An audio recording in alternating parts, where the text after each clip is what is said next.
오늘 말씀은 태초에 하나님이 천지를 창조하시니라. 또 땅이 혼돈하고 공허하며 흑암이 깊음 위에 있고 하나님의 영은 수면에 운행하시니라. 이 두 절의 말씀을 가지고 오늘 나누고자 합니다. 이 두 구절은 성경의 첫 구절에 해당이 됩니다. 저번에 한번 맹자 이야기를 한 적이 있었는데 모든 책의 첫 구절은 큰 의미가 있다고 볼 수 있습니다. 공자의 첫 구절은 하기편으로 시작합니다. 거기는 하기 시습지면 부력 낙호화 이렇게 해서 공자는 책을 처음 쓰면서 배우고 익히는 즐거움에 대해서 말을 했습니다. 다시 말하면 공자는 첫마디로 학습의 즐거움, 배우고 익히는 즐거움을 말했다고 할 수 있습니다.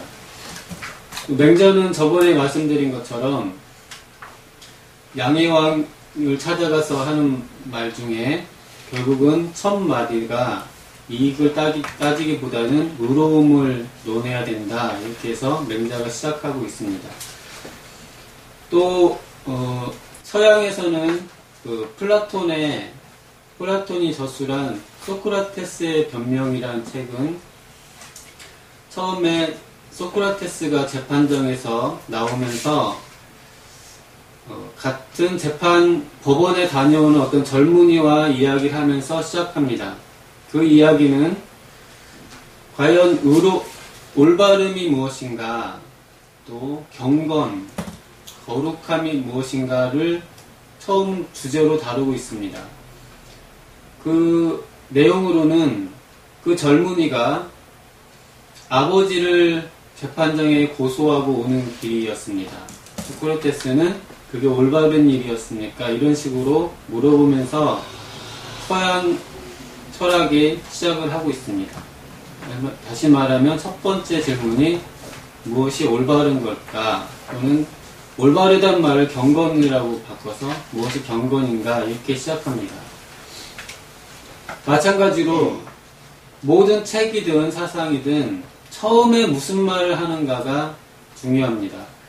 근데 성경은 맨 처음에 나오는 말씀이 태초에 하나님이 천지를 창조하시니라, 이렇게 시작하고 있습니다.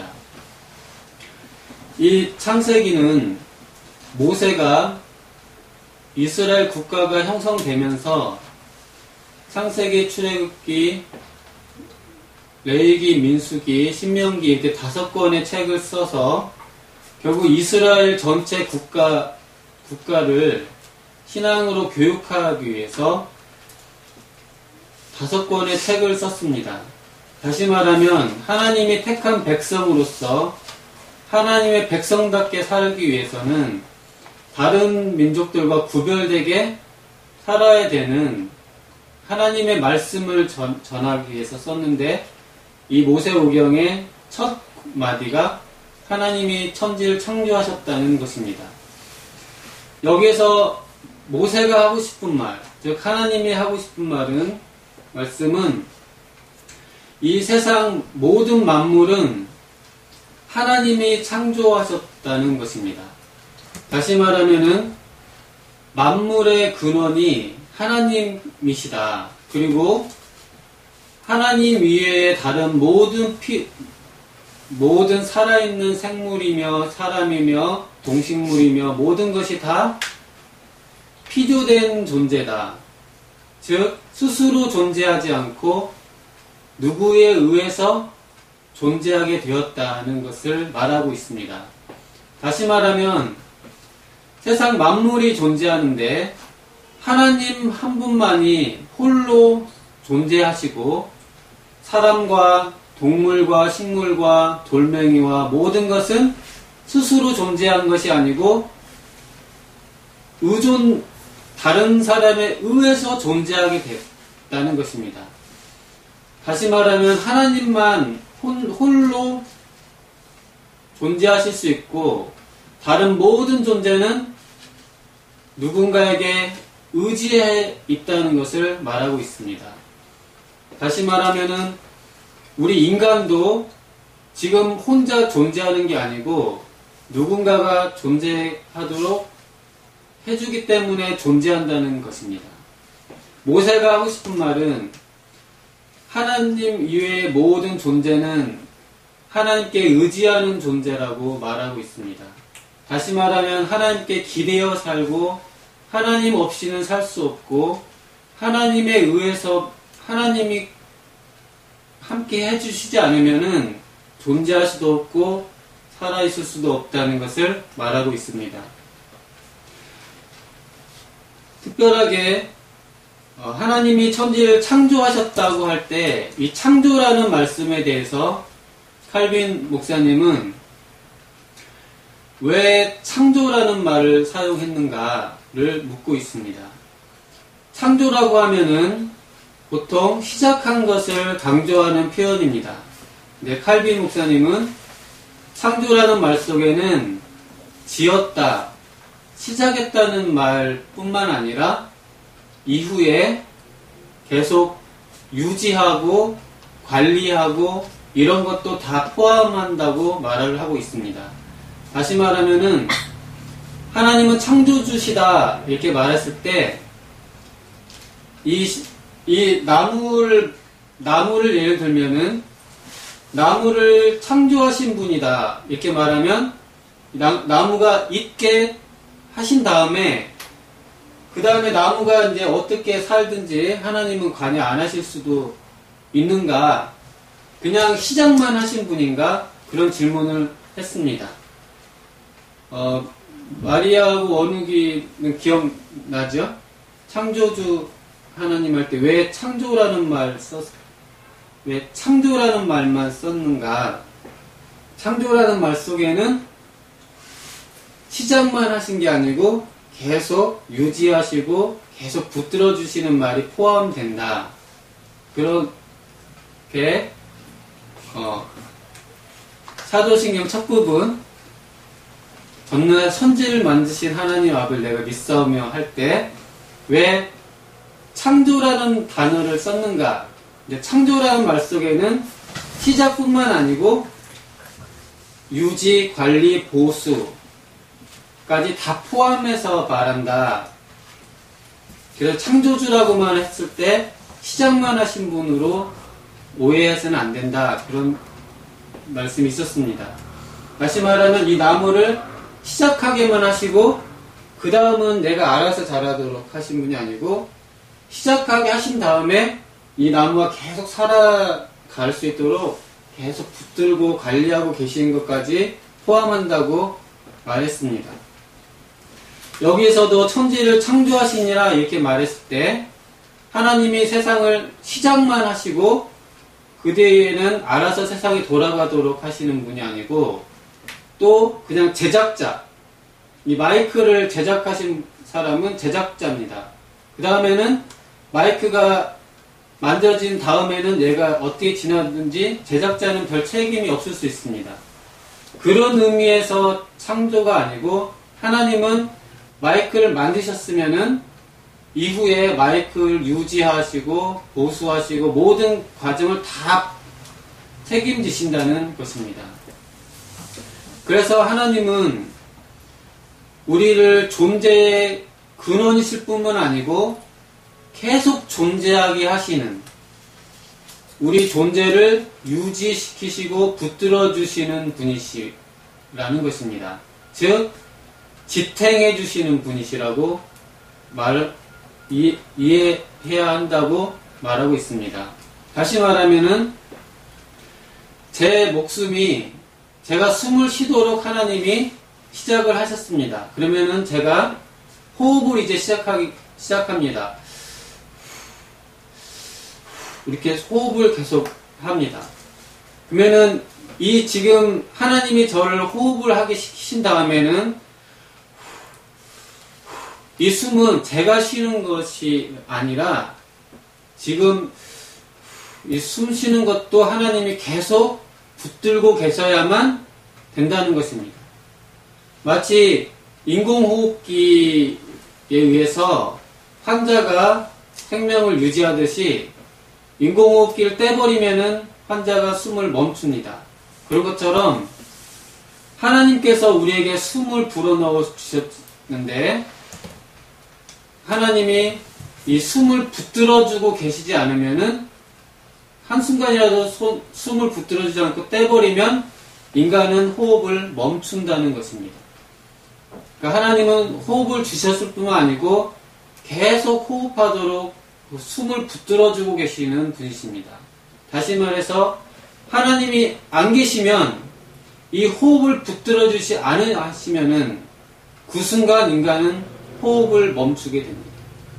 하나님이 관여하지 않으시면 숨을 계속 쉬고 싶어도 쉴 수가 없습니다. 생존을 할 수가 없는 것입니다. 그래서 하나님은 지금 이 순간에도 이 숨을 붙들고 계십니다. 이 살아있는 모든 만물, 인생을 포함해서 동물, 미물까지도 살아있는 모든 생명을 하나님이 붙들고 계시는 동안만 살아있고 하나님이 손을 떼는 순간 생명을 존재를 멈추게 됩니다. 그래서 창조하셨다는 말씀 속에는 계속 간섭하셔서 붙들고 계시다는 것을 말하고 있습니다. 그래서 다른 표현으로는 하나님은 창조주이시면서 우리는 그분이 없으면 한순간도 살 수 없는, 또 우리가 그분 안에서 살아가는 분이라고 말을 하고 있습니다. 하나님 안에서 존재를 유지해 나가는, 그래서 지속적으로 하나님을 의존해야만 하는 존재다. 우리 인간들은 하나님을 계속 의존해야만 하고 하나님께 기대어 있어야 되고 의지해야만 한다는 의미입니다. 그래서 인간이 해야 하는 것은 하나님께 의지하는 것, 하나님께 기대어 있는 것, 그것이 인간이 마땅히 해야 될 것이라고 모세는 이스라엘 백성들에게 말을 하고 있습니다. 항상 하나님을 의지해야 됩니다. 그래서 하나님께 기도하고 당신이 없으면 살 수가 없습니다. 고백하고 지금 숨쉬는 이 순간 이게 하나님이 유지시켜 주셨기 때문이라고 감사하고 그래서 하나님을 찬양하고 영광 돌리는 삶을 살도록 말을 하고 있습니다. 이런 의미에서 하나님이 태초에 천지를 창조하시니라 이렇게 선포하고 있습니다. 이것이 다른 민족과 구별되는 중요한 이스라엘 신앙인들 또 이스라엘을 지금으로 치면 교회라고 볼 수 있습니다.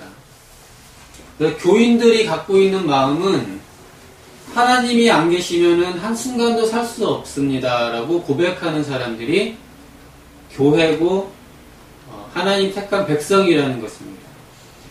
하지만 이 이스라엘 백성과 교회 외에 다른 사람들은 다 나 혼자 스스로 살 수 있다고 생각하고 하나님이 없어도 내가 내 맘대로 살 수 있다고 다 생각을 합니다. 내가 숨을 쉬는 것도 내 힘으로 숨을 쉬고 내가 피가 돌고 맥박이 뛰는 것도 내 힘으로 뛰고 있다고 생각을 합니다. 그래서 감사하지 않습니다. 하나님에 대해서 이 순간 내가 생명 살아있다는 것을 감사하지 않습니다. 또 계속 하나님께 의존해야만 내가 살아있을 수 있다고도 생각하지 않습니다. 그렇기 때문에 실상은 하나님이 없이는 살 수 없는 존재임에도 불구하고 그거를 알지 못하고 하나님 없이도 살 수 있다고 생각을 합니다. 그래서 감사치도 않고 하나님을 찬양하지도 않는 것에 대해서 모세는 우리 모든 인생은 하나님에 의존해야만 한다. 하나님은 창조주시고 존재의 근원이실 뿐만 아니고 우리 존재가 그 안에서 유지하면서 살아가는 존재에 유지하시는 분이라고 첫마디로 선포하고 있습니다. 이 하나님은 지금도 믿는 자나 믿지 않는 자나 다 하나님은 그들의 존재를 유지시켜 주십니다. 예를 들면은 믿지 않는 사람, 불교 집안의 어떤 어린이가 태어났습니다. 이 태어난 것은 누구에 의해서 태어났을까요? 질문입니다. 불교 집안의 아이가 세상에 태어났습니다. 태어난 건 누구 때문에 태어났을까요? 네. 하나님 때문에 불교 집안 아이도 태어났습니다. 그러면 이 아이가 젖을 먹습니다. 숨을 쉽니다. 아프면 병원에 가고 이렇게 살아갑니다. 누구에 의해서 살아갈까요? 마리아, 누구에 의해서 살아가나요? 하나님이 믿지 않는 아이지만 그 생명을 돌보고 계십니다. 하나님이 손을 떼시면 존재를 멈추기 때문에 걔가 존재한다는 것은 하나님이 존재를 붙들고 계시다는 것입니다. 그런 의미에서 하나님은 지금도 믿지 않는 사람들, 교회 밖에 있는 사람들도 다 적어도 생명을 붙들고 계신다는 점에서는 돌보고 계시는 것입니다. 그리고 하나님께서는 똑같이 비를 내리시고 공기를 공급해 주시고 살아가는 존재하도록 하고 계십니다. 그런 점에서 하나님은 지극히 선하셔서 감사치도 않고 자신을 거역하는 자들조차도 계속 살아갈 수 있도록 돌보고 계십니다. 근데 사람들은 다만 하나님이 자기를 돌보고 있다는 것을 알지 못하고 감사하지도 않고 영광 돌리지 않을 뿐이지 하나님이 없는 게 아닙니다. 하나님은 감사치지도 않고 영광 돌리지도 않고 거역하는 사람들까지도 여전히 섬세하게 돌보고 계시고 그 숨을 붙들어주고 계시고 피가 돌게 하시고 존재하게 하신다는 것입니다. 그래서 하나님은 만물의 주로서 창조주로서 지금도 인생과 미물까지도 전부 다 하나님의 관리 속에서 관리하고 계십니다. 이 하나님, 이것을 이게 하나님이 창조주시라는 것입니다. 그 다음은 태초에 하나님이 천지를 창조하시니라. 땅이 혼돈하고 공허하며 흑암이 깊음 위에 있고 하나님의 영은 수면 위에 운행하시니라. 이 말씀에서 태초에 하나님이 천지를 창조하시니라 이 말씀이 그냥 전체 창세기 1장의 그냥 제목일까요? 그냥 제목일까요? 아니면 창조하시니라 했을 때 무언가를 창조하셨을까요? 창세기 1장 1절은 창세기 1장의 그냥 제목, 하나님 천지를 창조하시니라 제목일까요? 아니면 창조하시니라 했을 때 뭔가를 창조하셨을까요? 원유기는 뭔가 창조하셨을 것 같죠? 네, 맞습니다. 이거는 그냥 제목이나 전제가 아니고 천지를 창조하시니라 했을 때 창조를 하셨습니다. 그 창조한 결과가 2절입니다. 땅이 혼돈하고 공허하며 흑암이 깊음 위에 있고 하나님의 영은 수면 위에 운행하시니라. 자, 하나님이 창조를 하셨는데 창조의 결과물이 혼돈하고 공허하며 흑암이 깊음 위에 있다. 이것이 쉽게 이해가 안 될 수 있습니다. 이거는 마치 우리가 찰흙으로 인형을 만들거나 만들 때 찰흙덩어리와 같습니다. 찰흙덩어리 같은 거고 빵이나 음식을 만드는 밀가루 반죽 같은 것을 하나님이 만드셨다는 것입니다. 그러면 처음부터 자동차 같은 걸 딱 만드시지 왜 이런 반죽을 만드셨을까? 그런 고민이 있을 수 있습니다. 처음부터 예쁜 사람을 딱 만드시지 왜 반죽 이렇게 그냥 철학적으로 어렵게 말하면 순수 진료를 그냥 만드셨을까? 처음부터 사람이면 사람, 동물이면 동물 이렇게 창조하셨으니까 처음부터 형태를 갖춘 아름다운 걸 만드시지 왜 이런 덩어리 아직 혼돈스럽고 공허하며 흑암이 있는 이렇게 덩어리를 만드셨을까? 이런 거에 대해서 하나님께서 하시는 창조의 순서를 말해주고 있습니다. 이걸 통해서 배우는 것은 하나님의 창조의 사역은 처음부터 형체가 있는 걸 만드시지 않고 형태가 없는 반죽 덩어리 같은 것을 만드시는 것이 하나님의 창조 과정이라는 것입니다. 그러면 이렇게 말할 수 있습니다. 이런 반죽 덩어리, 제가 지금 화장실을 이렇게 개조를 하면서 시멘트를 발랐습니다. 그러면 시멘트를 이렇게 비벼놓으면은 시멘트 반죽이 있죠? 그쵸? 그럼 세상이 다 시멘트 반죽이라고 해봅시다. 그게 공중에 떠 있다고 해봅시다. 제가 시멘트를 이만큼을 벽에다 붙이려고 하니까 막 흐르고 무겁기도 하고 이렇게 관리하기 힘들더라고요. 근데 우주 전체가 시멘트 반죽 같은 걸로 있다고 하면은 관리하기 쉬울까요?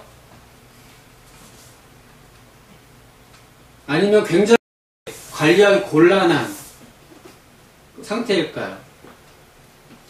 분명히 이때의 우주의 상태는 굉장히 관리하기 힘든 상태였을 것입니다. 마치 벽에다가 시멘트를 발라놓으면 지금 붙어있는 것처럼 붙어있지만은 반죽일 때는 붙여도 막 흘러내릴 수 있고 그런 상태면은 그러면은 이 세상이 이렇게 덩어리로 돼 있으면은 이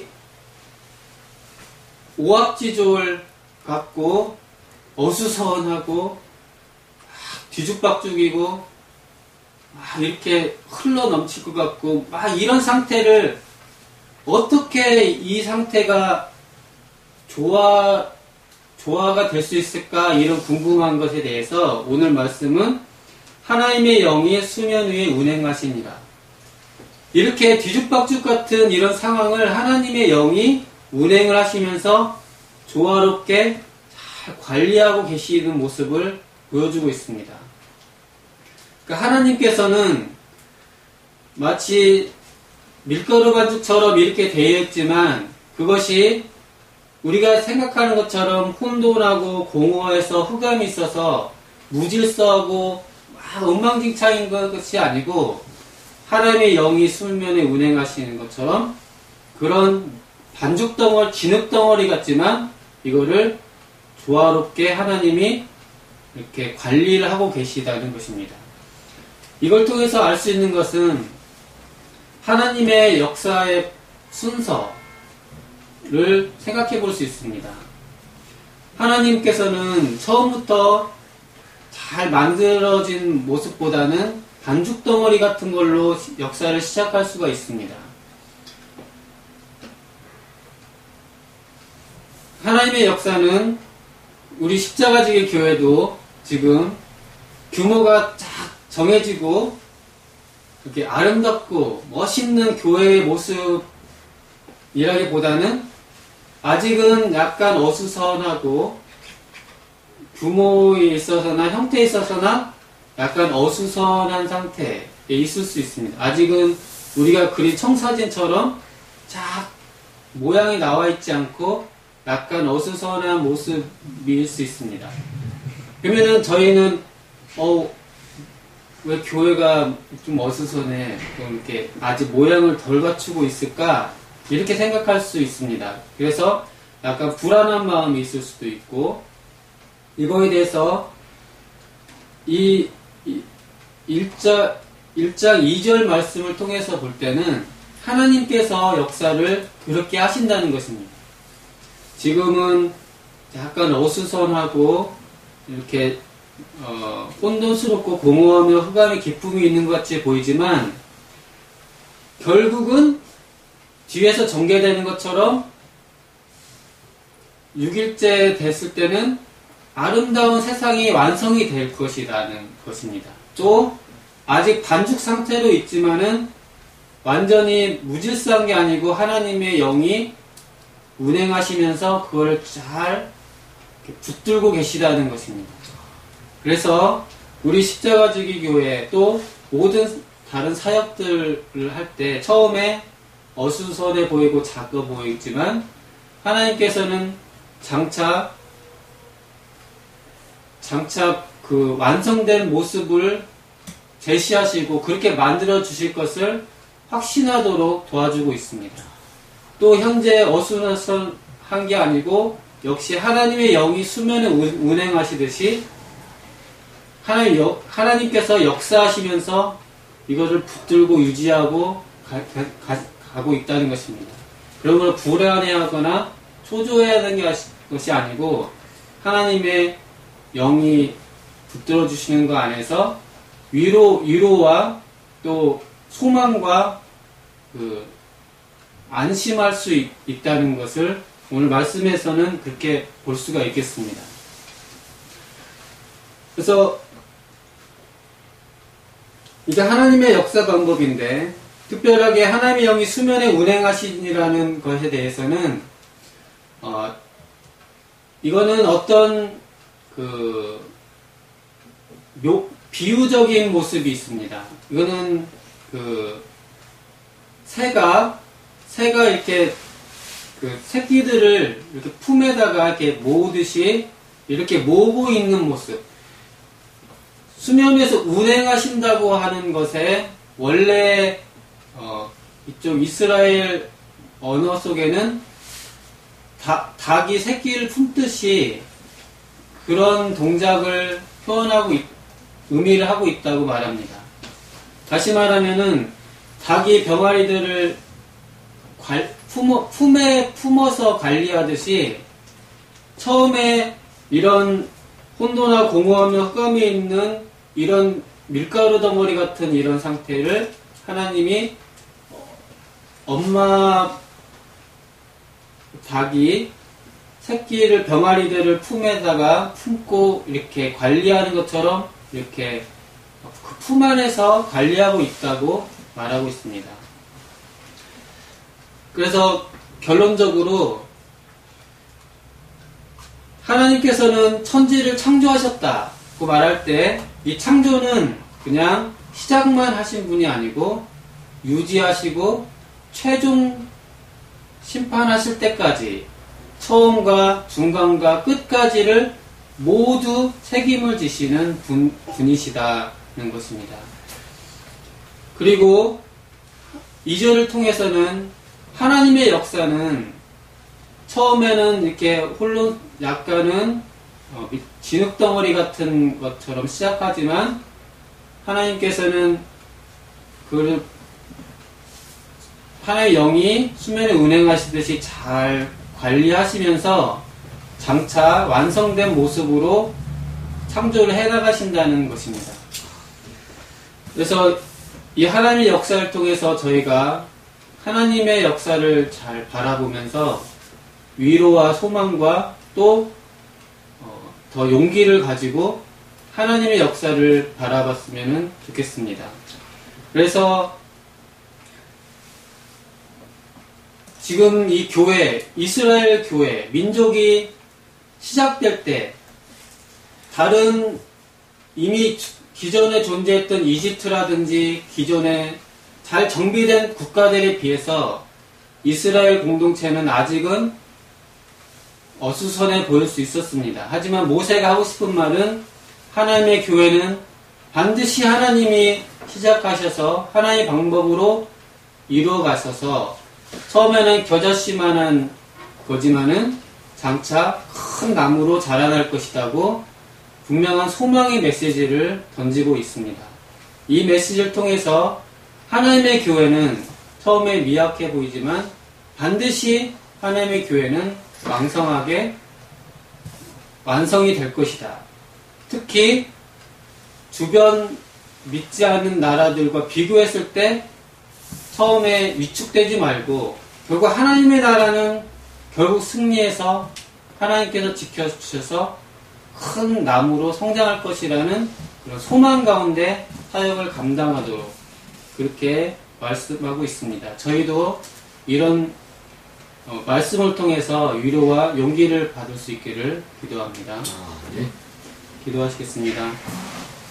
하나님 아버지, 저희를 하나님 창조주시고 하나님 없이는 한순간도 살 수 없음을 고백합니다. 날마다 주님께만 의지하고 주님께 기대는 재주밖에 없음을 고백하고 주님께 의지하면서 천부여 의지 없어서 주님께 나아갑니다. 고백하는 삶을 살게 도와주시옵소서. 또 하나님의 역사는 처음부터 하나님께서 영이 운행하듯이 어머니와 아버지처럼 잘 품어서 역사를 이루어 가심을 배웁니다. 저희가 한순간도 소망과 용기를 가지고 이 하나님의 역사를 믿고 나아가게 도와주시옵소서. 딸의 많으신 예수님 이름으로 기도드리옵나이다. 아멘.